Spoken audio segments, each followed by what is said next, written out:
നിങ്ങളിങ്ങനെ മുഖത്തോട് മുഖം നോക്കിയിരുന്ന കാര്യം നടക്കില്ല. ബാങ്ക് നിങ്ങൾക്ക് കാർ മേടിക്കാൻ പൈസ തന്നത് സ്ത്രീധനായിട്ടല്ല, തവണകളായിട്ട് അടയ്ക്കാനുള്ള വ്യവസ്ഥയിലാണ്. എത്ര മുടങ്ങി എന്നുള്ളതല്ല, എത്ര അടച്ചു എന്ന് പറയാൻ പറ്റും നിങ്ങൾക്ക്? ഒറ്റ തവണ പോലും അടച്ചിട്ടില്ല. അതെ, 10% പലിശ വെച്ചിട്ട് തുക എത്രയായെന്ന് അറിയാമോ? 1000 പ്രാവശ്യം ഞാൻ ഫോൺ വിളിച്ചു. അപ്പോൾ ദേ വരുന്നു എന്ന് പറയുന്നതല്ലാതെ ഇന്നേ വരെ അവർ ബാങ്കിലോട്ട് വന്നിട്ടില്ല. സാറേ, ഞാൻ വരാന്ന് പറഞ്ഞു എന്നുള്ളത് സത്യ.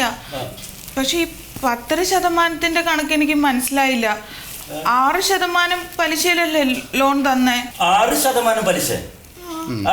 ഞാൻ പറയുന്നില്ല, 6% പലിശ കണക്കുകൾ പറയുന്ന സാർ, ഈ കേന്ദ്രാവിഷ്കൃത പദ്ധതിയിൽ നിന്ന് 85%, കേരള സർക്കാരിൻ്റെ 10%, പിന്നെ ഞങ്ങളുടെ ഒരു 5% കൂട്ടിച്ചേർത്താണല്ലോ ഈ ഷൈക്ക് ടാക്സ് പദ്ധതി വനിതാ വികസന കോർപ്പറേഷൻ നടത്തുന്നത്.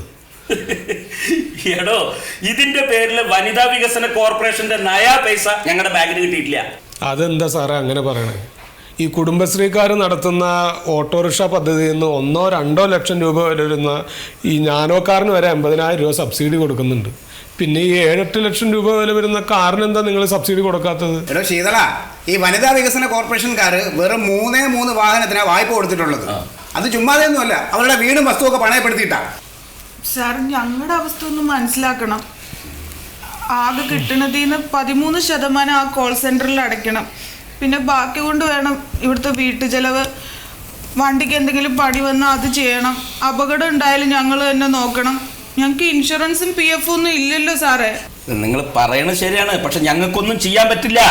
അതെ, നിങ്ങൾ ഈ പറയുന്നതും കേട്ടുകൊണ്ട് ബാങ്കിലോട്ട് പോയാൽ ഞങ്ങളുടെ ജോലി പോകും. അതുകൊണ്ട് ഞാനൊരു ബുദ്ധി ഉപദേശിച്ചു തരാം.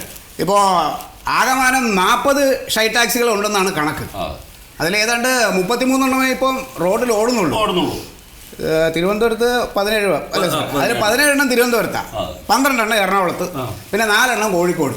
അപ്പോൾ ആ 7 വാഹനം എവിടെ എന്ന് നിങ്ങൾക്ക് സംശയം ഉണ്ടാവും അല്ലേ? ആ 7 പേർക്ക് കിടക്കാനുള്ള വീട് വേണമെന്നുള്ളത് കൊണ്ട് അവർ വണ്ടി വിറ്റു, ബാങ്കിലെ വായ്പ തിരിച്ചടച്ചു, ഇപ്പോൾ സുഖമായിട്ട് വീട്ടിൽ കിടന്ന് ഉറങ്ങുന്നുണ്ട്. അതെ, വീട് വേണോ കാറ് വേണോ എന്ന് രണ്ടാളും കൂടെ നല്ലപോലെ ആലോചിക്കുക. നമുക്ക് ഒരു വിട്ടുവീഴ്ചയും ചെയ്യാൻ പറ്റില്ല. അതെ, ഇനി ആലോചിക്കാനൊന്നും ഒട്ടും സമയമില്ല. എത്രയും പെട്ടെന്ന് ഉചിതമായ തീരുമാനം എടുത്തിട്ട് ബാങ്കിന്റെ ബാധ്യത തീർക്കുക. ഇനി ജപ്തി നടപടിയേ ബാക്കിയുള്ളൂ. ഞങ്ങളെ ബാങ്കുകാരെല്ലാവരും കൂടെ വന്ന് ഇത് ജപ്തി ചെയ്യണതിനെ കുറിച്ച് നല്ലപോലെ ഒന്ന് ആലോചിച്ച് നോക്ക് രണ്ടാളും. നിങ്ങളുടെ അവസ്ഥ കണ്ടു പറയാനാ. ഈ സ്ത്രീകളുടെ വാക്കധികം കേൾക്കാൻ നിൽക്കരുത്. സ്വന്തം ബുദ്ധി ഉപയോഗിച്ച് ചിന്തിച്ച കാര്യങ്ങൾ ചെയ്യാൻ നോക്ക് ശീതള. സാറേ വരൂ.